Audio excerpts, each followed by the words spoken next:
Photo shoot season is finally upon us, which means I must upgrade from my old man grandpa boxes that you've all come to know and love so much. So, in this little sexy black box, so discreet you never even know that there's 3 pairs of nice new undies in here. This is from the underwearexpert.com. Awesome website because it means you don't have to go into a store or leave your house. I got 3 brand new pairs of underwear. Major key if you're getting into the fitness game, guys. A lot of you are cutting, so if you're looking to get into fitness modeling or shooting, nice underwear.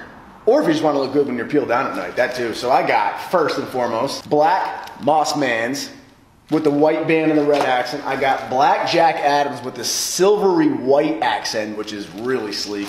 Last but not least, my favorite color, red Diesels with the white accent. These are nice pairs of underwear, perfect for photo shoot season. Here's the physique update before we dive into the diet talk, and I linked the underwear site in the info box below. You subscribe to it and you can have 1 to 3 pairs of underwear sent to you every month, 2 months, or 3 months. It's up to you. You go and you select the color, the style, the cut you like. You add your measurements in centimeters or inches, so it's always accurate no matter what the brand is.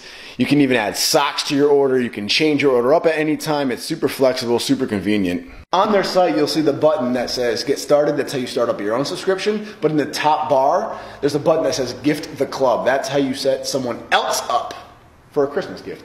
You guys can use the code, ready for it, Nick Shred. Who would have ever thought we'd have the word Shred next to my name? 2018, anything's possible. You can use that code for 30% off. The link is in the info box below for you guys. So that's where we're beginning this reverse diet from. Now, your metabolism, despite what so much of the mainstream believes, your metabolism runs solely on the amount, the overall amount of calories you're taking in consistently.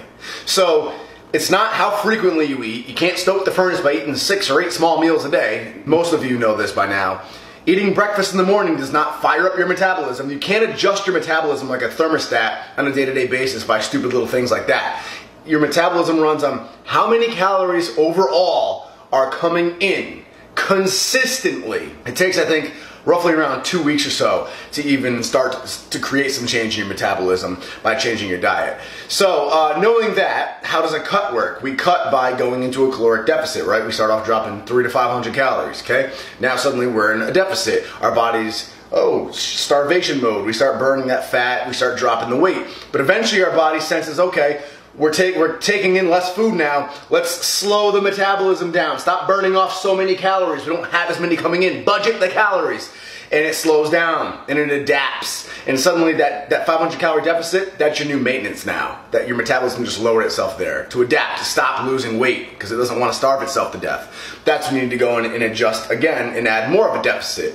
And then the same thing repeats, and you keep doing that all throughout an entire cut, and that's literally how a cut works. So a reverse diet is just reversing that process. A bulk is too generalized. You could just throw in 1,000 extra calories of a surplus, and that's a bulk. You're gonna gain a lot of fat, you're gonna gain a lot of muscle if you're training correctly, but there's no strategy there. With a reverse diet, you're being as meticulous as you were with your cutting phase, and your main goal is now not just gaining lean tissue, lean muscle tissue, or gaining weight on the scale. Your main goal is bringing that metabolism back up nice and high to where it was when you began the cut, if not even higher. And you do this by adding in calories gradually and only as needed. You add in a small, light surplus. You might see some weight gain. You might see some fullness in the gym. Don't add any more from there until you really start to stall out. Then you bump it up a tad bit more. Let's talk to Dan Mackler and hear exactly what he has in mind for me. So what's the plan, Dan? All right, so we're going to do this week and probably the next week or so at 2,100 calories per day.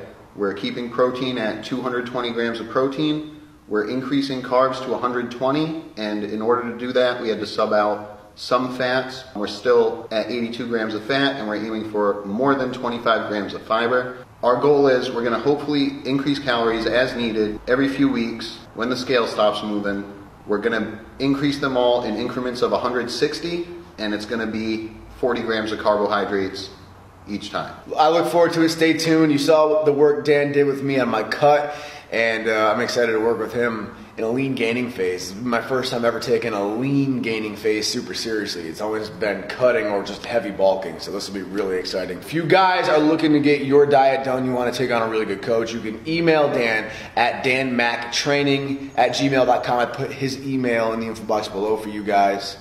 Shoot him an email, and he's phenomenal at what he does.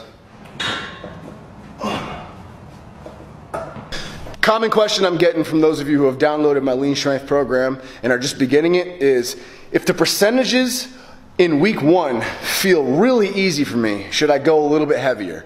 The answer is no. If you've only ever done bodybuilding style training, you're probably used to trying to push yourself to max exertion every single workout, but that's not how you want to do strength training. That's actually bad to do in strength training. Strength training is like a marathon. You don't begin a marathon at an all-out sprint just because you feel fresh, right? You begin it slow, at a steady jogging pace to preserve your energy and pace yourself for when the race gets harder down the line. Same deal with strength training. You want to begin pacing yourself, and then when the heavy stuff comes, you'll be ready for it. So follow the percentages to the T. The heavy stuff will come. The first weeks are designed to acclimate you into the strength training, get you into the flow of it, build a foundation, and begin priming your central nervous system slowly to build up to that heavy weight. If you jump the gun and you go heavier than you're supposed to too soon, when the heavy weight does come in the later weeks, you're going to find that you have a really hard time completing your sets with it. It's going to feel extra heavy because you didn't program correctly. So follow the percentages and the RPEs. If it feels easy in the beginning, good, awesome. If you feel like you have extra energy to spare at the end of a workout, perfect. That's what I want. It's pacing yourself. Focus on making that bar move fast in the meantime. The heavy stuff is coming. Oh, and on the variations like the 2-second long pause for the bench and stuff, make sure you're actually doing 1 Mississippi, 2 Mississippi long pauses, not sinking it into your chest, just gently touching your chest or sternum. Little details like that will make the workout A, a lot harder, and B, a lot more effective and efficient.